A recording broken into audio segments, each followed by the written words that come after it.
En el espacio Sin Distancias, dedicado a filología, vamos a hablar de traducción y literatura, en general. Me acompañan en este programa Brigitte Leeuwen, que es profesora titular de universidad en el Departamento de Filología Francesa de la Facultad de Filología de la UNED. ¿Qué tal, Brigitte? Un saludo Pues de nuevo bien. por aquí. Ahí, sí. Encantado de verte. Y como invitados tenemos hoy a dos traductores y profesores también, que son María Teresa Gallego Urrutia. María Teresa me dice que no porque ya está jubilada, pero no deja de ser profesora, eso no se deja nunca. María Teresa, Maite Gallego, un saludo. Hola, ¿qué tal? Buenos días. Encantado de verte por aquí de nuevo, porque Igualmente. ya estuvo ella hablándonos de Patrick Modiano cuando recibió el premio Nobel. Ella es, yo digo la voz, bueno, como es traductora, la letra de Modiano en España, y es un placer. Nos conocemos desde hace mucho tiempo y la verdad que para mí, sentimentalmente, es un placer encontrarte en estas lides aquí Pues lo mismo en la UNED. digo. No voy a hablar de ella porque luego hará más extenso a lo mejor la presentación Brigitte, pero bueno, ella lleva traduciendo toda la vida, premios de traducción tiene muchos, varios por resumir: Nacional de Traducción, estándar del gobierno francés, Nacional a la obra de un traductor en 2008, y bueno, Brigitte dará más matices. Y Arturo Peral, que es traductor, sobre todo de inglés. Arturo, un saludo. Hola, muy buenas. Gracias por venir a esta cita. Gracias a vosotros. Es la primera vez que viene a la UNED, espero que no sea la última.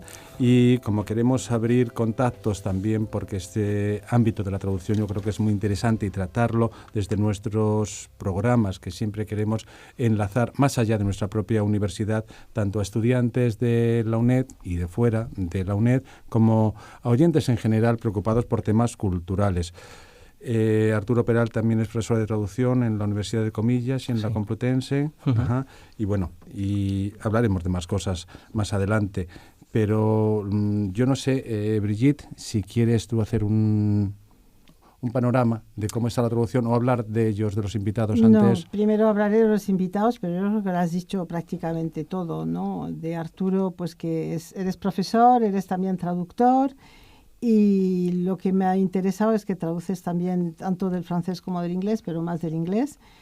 Y creo que me comentaste que también te dedicabas mucho a la literatura juvenil y de terror, y que estabas terminando ahora una cotraducción con compañeros, ¿no? Sí, acabamos de entregar a Anagrama. Hemos hecho una traducción entre Laura Salas, Francisco González y yo de Irving Welsh, el autor de Trainspotting, pues una novela suya. La hemos hecho entre los tres y pues una experiencia. Eso lo esperaremos. Y luego creo recordar también que estás en la revista de estudios de traducción y como miembro de la asociación AC, como traductor también. Así que las preguntas que te haremos pues serán un poco en función de todo esa trayectoria. Y en el caso de María Teresa Gallego, pues es muy difícil presentarla, porque primero ya la presentamos hace años, luego porque es una veterana y los veteranos tienen a su espalda una mochila importante. Yo quiero insistir en que es socio fundadora dentro de ACE, que es la Asociación Colegial de Escritores, en la sección autónoma de traductores de libros. Es catedrática de francés de enseñanza media jubilada, pero yo creo que nadie se jubila nunca en la enseñanza del todo. Traductora en activo, que eso es el gran interés y lo que nos va a contar un poco ahora. Y bueno, todos estos premios que son una señal de una vida dedicada realmente a la traducción de escritores franceses. Y yo creo que también el reconocimiento del gobierno francés, que bueno, ya sé que las cosas no se hacen solamente por el reconocimiento, pero yo creo que tener una condecoración por los servicios prestados pues siempre es como una señal más de fidelidad a un trabajo que es muy, muy importante, porque si no tuviéramos la traducción, pues no podríamos conocer los textos. Y entonces yo creo que todos los que nos gusta leer y no sabemos nada de traducción somos los primeros en defender la traducción, porque la necesitamos por encima de todo.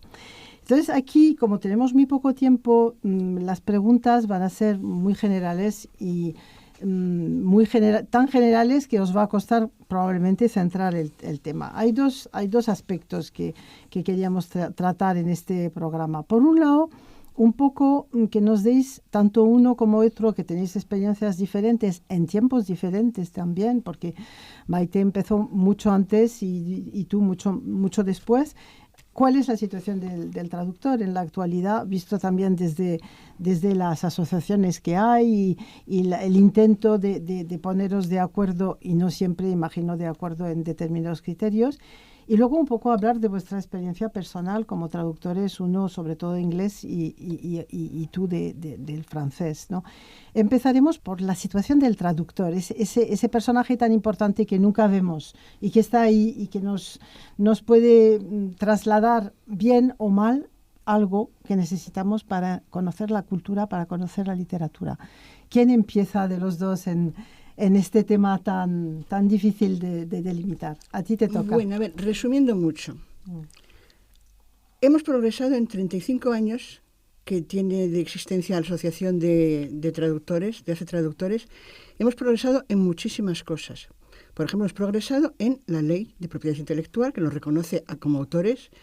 Hemos progresado en el sentido que ya tenemos unos contratos que no siempre se respetan, pero que, en fin, que nos reconocen los derechos de propiedad intelectual y una serie de condiciones laborales que en el contrato están bien. Otra cosa ya es que luego se cumplan o no se cumplan.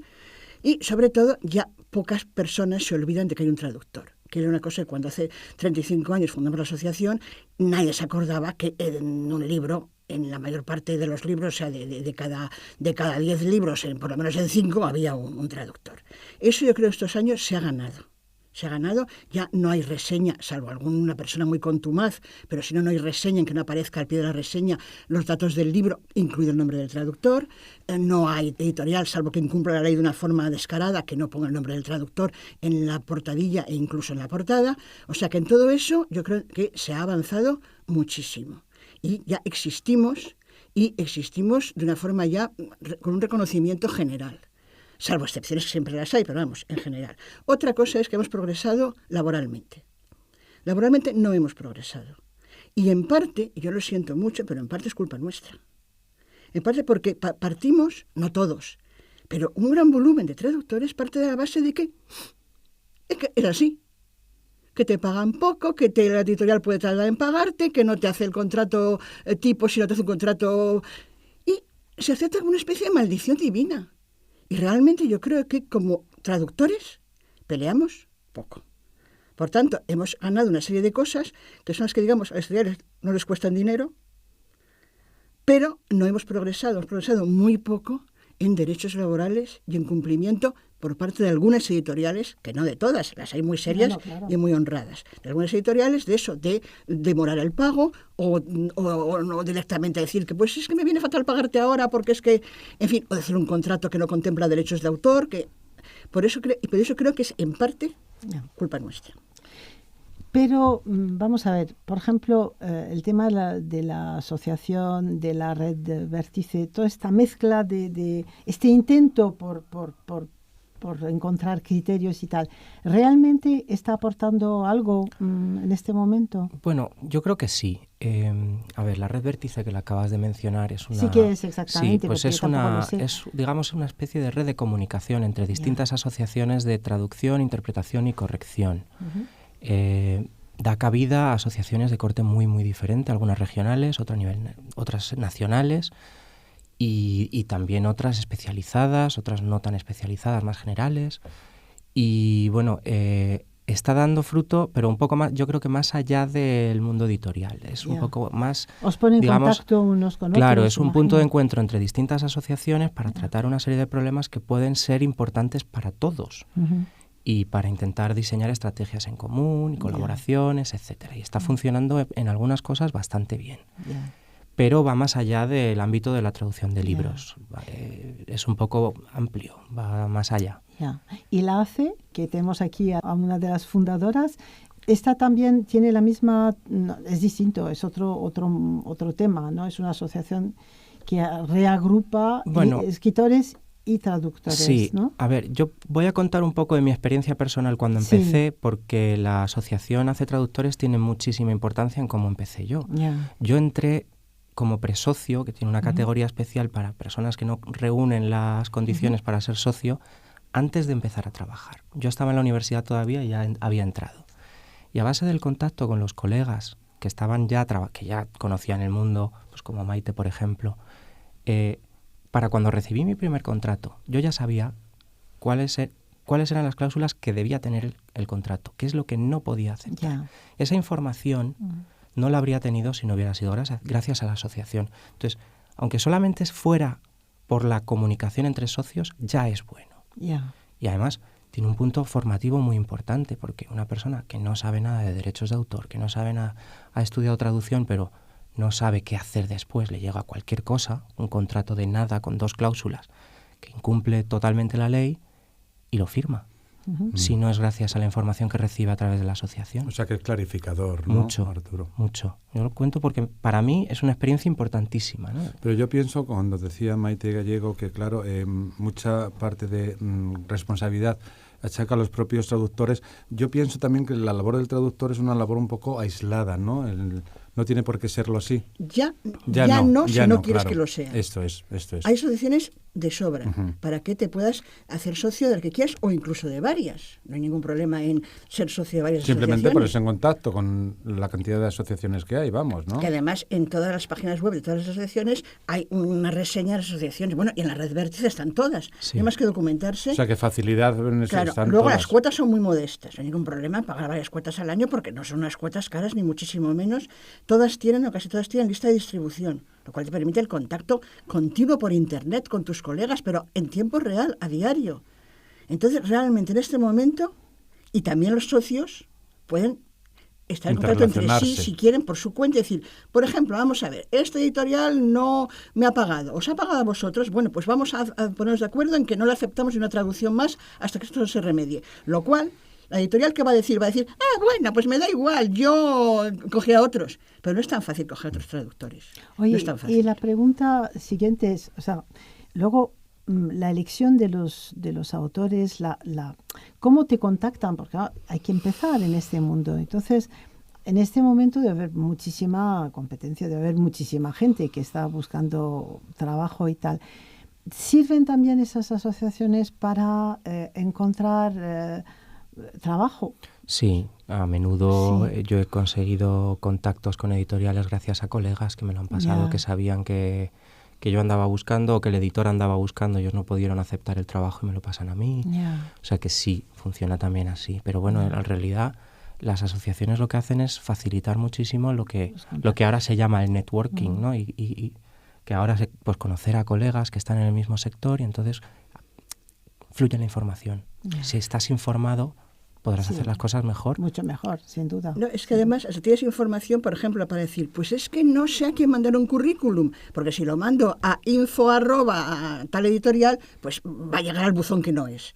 Entonces, es muy frecuente que te diga un colega, no, claro, mándaselo a pperez @ no sé qué. Entonces ya, o sea, la información que ellos tienen de quién se dirige a ti, se la pasas al colega que está empezando y el colega manda el currículum al buzón que es, con lo cual probablemente va a recibir, por lo menos el currículum va a llegar a buen puerto y antes o después le pedirán una prueba o le propondrán algo. Por lo tanto, es que es la información en vivo y en directo. Y eso fluye a través de los contactos de las redes, de las listas de distribución de las asociaciones. ¿Y en qué momento un traductor se puede permitir elegir los escritores que va a traducir? ¿Nunca? Yo creo que nunca. Bueno, depende, ¿me dejas que despotrique 5 minutos? Luego nos dices. Vamos a ver, depende de cómo enfoques la traducción. Si eres una persona que lo que quieres es traducir para tu lustre, digamos, no es tu profesión principal, o tienes otra y la compatibilizas con otra o lo que sea, cada caso. ¿Ha sido tu caso? Sí, pero yo sí nunca he ido por el lustre, he ido por lo he visto de otra manera. Entonces, cuando está el traductor que dice, yo soy la reencarnación en la tierra de Leopardi. Entonces nada más traduzco a Leopardi. Entonces yo pongo a Leopardi y si me lo aceptan bien y si no, no. Y paso mucho de hacer contrato, y paso mucho de lo que me pagan, y paso mucho de no sé qué. Porque mi karma me exige traducir a Leopardi. Bueno, pues evidentemente el señor podrá elegir o no. Pero en fin, si una editorial de repente le interesa su propuesta de traducir determinado libro de Leopardi, lo que pasa es que seguramente lo va En fin, a lo mejor no, pero hay probabilidades muy altas de que lo traduzca en unas condiciones de amateur y perjudicando gravemente al compañero que vive de eso, al traductor, que es un traductor profesional. Y luego es el traductor profesional, de lo cual me alegro muchísimo de ser y que no rechazo nada, porque yo creo que nada es fácil y que todo hay que echarle mucho trabajo y mucha investigación, y que yo no peleo con el autor, no brego con el autor, sino que brego con la lengua, y todas las experiencias lingüísticas son difíciles, y entonces ese normalmente no elige. Sino que los editores le dicen, oye, fulanito, tenemos esto para tal fecha, a tal tarifa, vamos a hablar de las condiciones, el contrato no sé qué te interesa, pues mira, sí, o mira, en este momento no puedo, pero llama a este colega que sí que va a poder. Entonces, normalmente, pero es que además no es que no elijamos, es que yo no quiero elegir. Es que yo no quiero elegir, yo quiero el reto de ser capaz de traducir igual de bien todo lo que me den.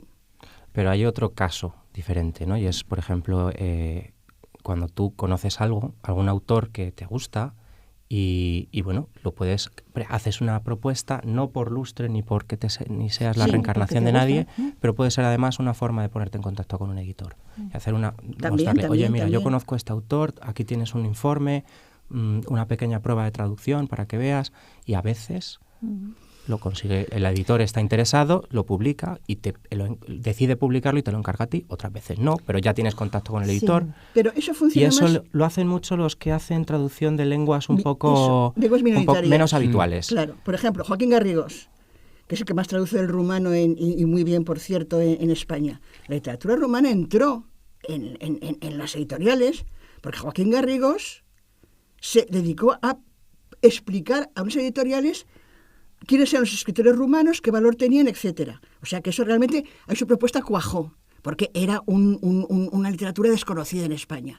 Claro, si yo voy a Anagrama y le digo, oye, bueno, ya no puedo decir oye Jorge, porque Jorge en realidad se ha jubilado, pero bueno, oye, quien esté en su lugar, Silvia, se llamará la directora de Anagrama. Oye, Silvia, esta novela francesa, y me dirá, Maite, ya la hemos visto, si no la hemos propuesto es porque no nos interesa, porque en grandes editoriales, pero en literaturas minoritarias sí que funciona, pero en francés no suele funcionar. Hombre, de una vez sí, un editor que me tenía mucho cariño me aceptó una propuesta. Pero ¿Cuál era? ¿Sí Collab-Rognon, de Romain Rolland. Ya. Pero... Es que Romain Rolland es un gran escritor y no está muy conocido así. No, entonces yo tenía mucho cariño por ese libro y entonces me dijo, pues venga, tradúcelo. Bueno, me ha vuelto a pasar ahora con Hermida, con la editorial Hermida, es una editorial fantástica, pequeña, todavía empezando, pero fantástica, que me aceptó una propuesta de traducir a Ronsard.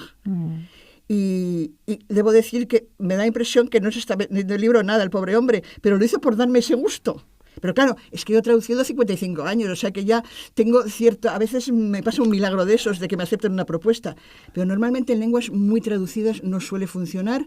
A veces funciona, no siempre. Funciona en lenguas minoritarias. Y en tu caso, que eres de las lenguas, una lengua que nos aplasta a todos, así que nada, tú has elegido un poco, por ejemplo, el tema de la literatura juvenil o de la literatura de terror, ¿es porque tú tenías un interés especial? No, fue por contactos con editoriales que me fueron encargando cosas. Hombre, de terror, por ejemplo, no he hecho tanto, pero lo que he hecho he disfrutado muchísimo. He hecho sobre todo de juvenil y además me ha parecido apasionante. Pero vamos. Además debe ser más, no más complejo, porque todo es complejo, pero te diriges a adolescentes, entonces o a niños, entonces tienes que ponerte en la situación. Hay un lenguaje más limitado, imagino, y sobre todo... Depende. Sí, depende. Sí, realmente. Porque hay obras que tienen un lenguaje muy simplificado y muy básico, y otras que son más complejas y que tratan de cuestiones más difíciles de explicar, y algunos libros cuentan muchas cosas de emociones y de cosas que no son tan fáciles, y el niño puede entenderlo perfectamente. Es verdad que hay que encontrar a veces con algunas obras la voz, ¿no? El tono de cómo se tiene que escribir, pero bueno, es muy bonito y muy estimulante. La literatura juvenil es muy interesante. En España tenemos mucha traducción del inglés de literatura juvenil. Sí, hay bastante. Sí, porque no siempre somos conscientes. Compramos un libro para un adolescente y no siempre miramos de dónde proviene el libro y tal. Y las diferencias culturales no molestan a la hora de trasladarlo a un... Yo creo que no, ya no tanto. No hay tanta diferencia. Antes sí, también. antes se adaptaba mucho más la literatura, incluso cambiaban los nombres, los españolizaban, cambiaban un poco las situaciones, incluso la comida. Ahora ya no se adapta así. Afortunadamente, porque, pero ya no. Ya. ¿Y tú en este momento, Maite, en qué punto estás ¿en qué pelea has entrado? ¿O estás? A ver, ¿en qué pelea he entrado? Acabo de salir de una, que es una traducción de la primera novela de Roussel, de Raymond Roussel, que en alejandrinos, 5.650 no sé cuántos alejandrinos, que es una cosa realmente como muy, ¿cómo te diría yo? Como muy, no voy a decir elitista, pero sí para una editorial que quiere hacer literatura poco conocida, que sea un poco...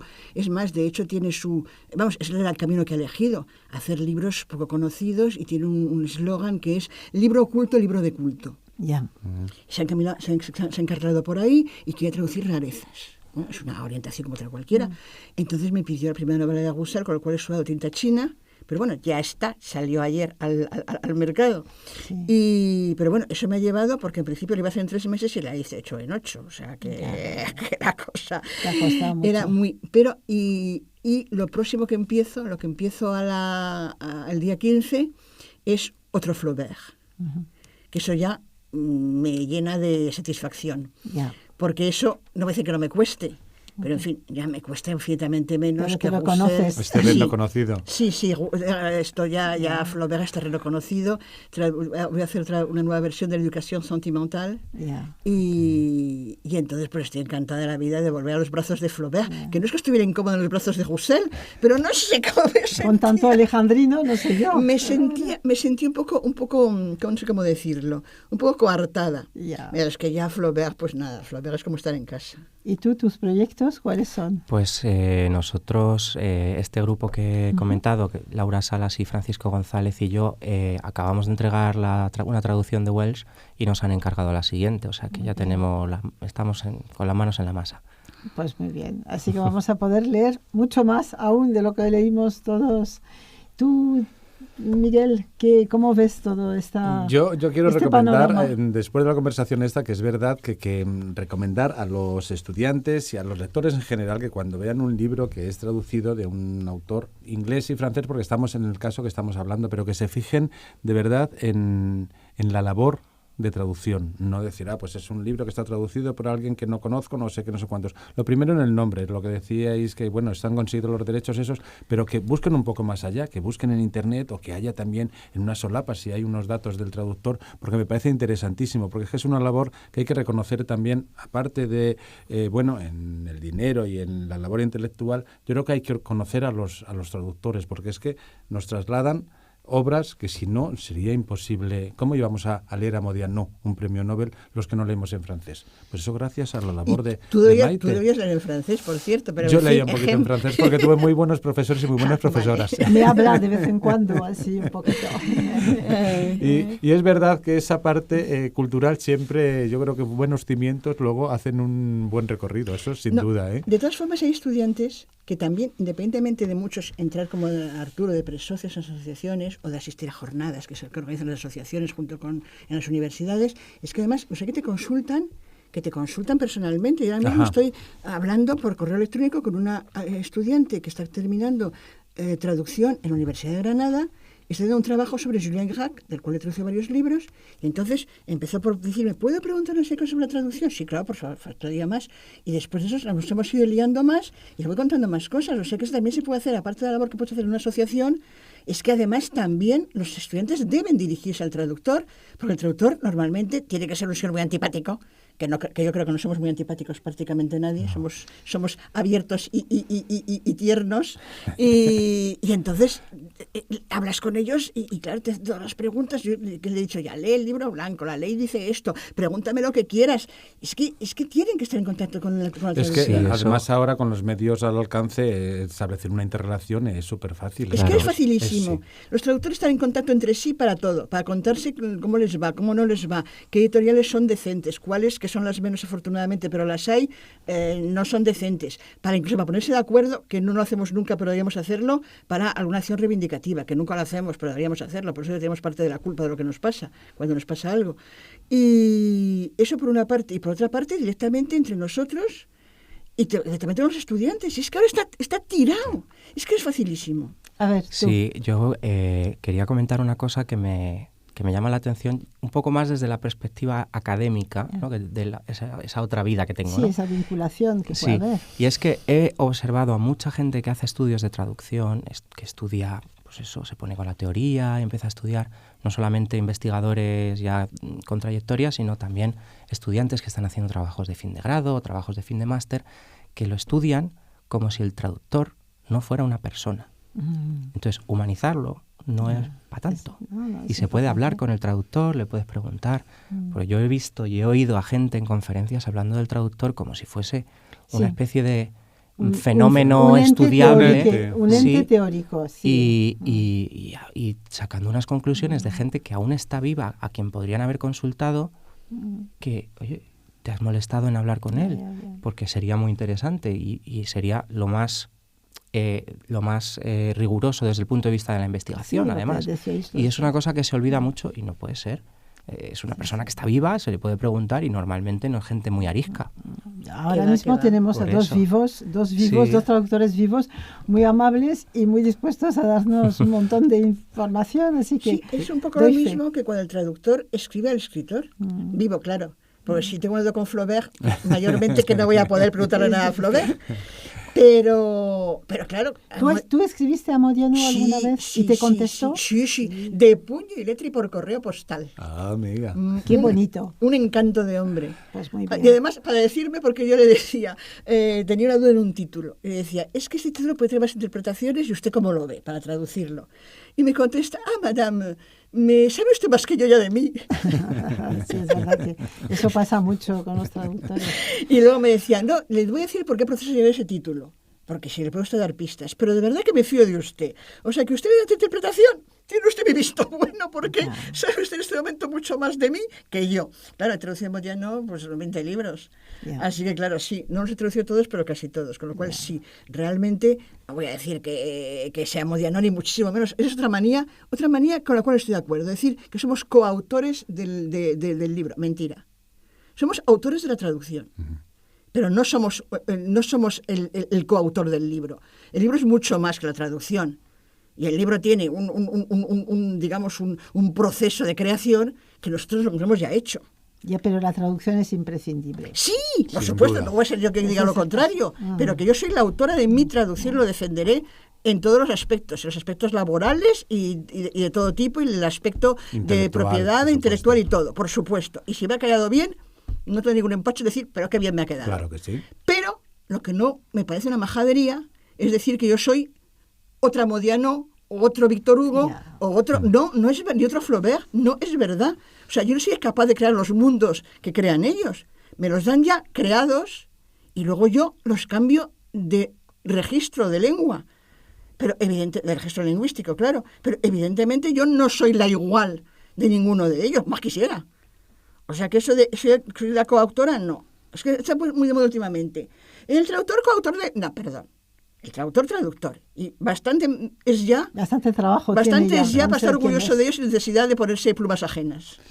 Bueno, pues hasta aquí el tiempo de nuestro programa de radio. Es una pena, bueno, ya anunciaba Brigitte que habrá más contactos y más programas, porque la verdad que es un tema inagotable. No pretendíamos agotarlo tampoco, simplemente... No, queríamos dar una especie de visión de conjunto, que es lo que hemos propuesto, y ya entraremos en el detalle la próxima vez. Yo creo que la oferta que han hecho ellos a los estudiantes, a los lectores, pues queda en pie. La verdad que es una puerta abierta a relacionarse, y yo creo que hemos tenido dos voces, que hemos podido dar voz a los traductores que leemos en libros que están traducidos por ellos, y que eso siempre es una ventaja, conocerles de primera mano y notar su voz y sus inquietudes. Y pues nada, un saludo y muchísimas gracias. Agradeceros la participación en este espacio a Maite Gallego, que es traductora de francés, y Arturo Peral, que es traductor de inglés, y espero encontraros en otra ocasión por aquí, gracias a la labor y a la mano de Brigitte Lewen, la profesora del Departamento de Filología Francesa, que ha sido quien ha ideado este programa. Muchas gracias a vosotros. Gracias Muchas a todos. gracias. Hasta luego.